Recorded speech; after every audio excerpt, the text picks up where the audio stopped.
Chennai, the dilapidated terrace of Camera Mechanic C Sekar in Chennai converts his terrace in the dining hall for around 2,000 parrots on daily basis. From the last 25 years serves 30 kilos of rice to the birds, who are a regular visitor to these birds. Every morning and evening, Mr. Sekar arranges several rows of wooden planks and serves the rice to the parrots. The birds sit in proper places and eat the meals served to them. The man may not have a golden spoon, but for sure has a golden heart. The 62-years-old owner of Camera House finds spiritual pleasure and satisfaction in this act of kindness. In an interview, he quoted, "What are we going to take back even if we earn a lot? This is just a service for these living creatures. This gives me a lot of spiritual satisfaction." The story of his love for the birds and his dedicated care for them will simply melt your hearts. The man avoids traveling out of the city for the love of his parrots. Even during unavoidable circumstances, he makes it a point that he returns on the same day.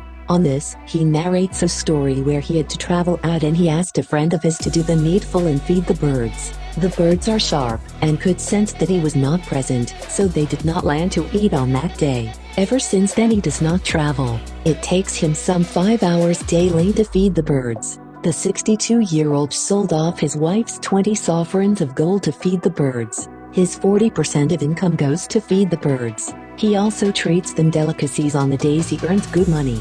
"I feed them American baby corn and guava on the days I make good money." His family supports him in this act of kindness. The 45-year-old house where he stays is a rented premise and is up for sale. He does not want to abandon the birds, so will sell 4,000 vintage collection of cameras to raise the funds and buy the property.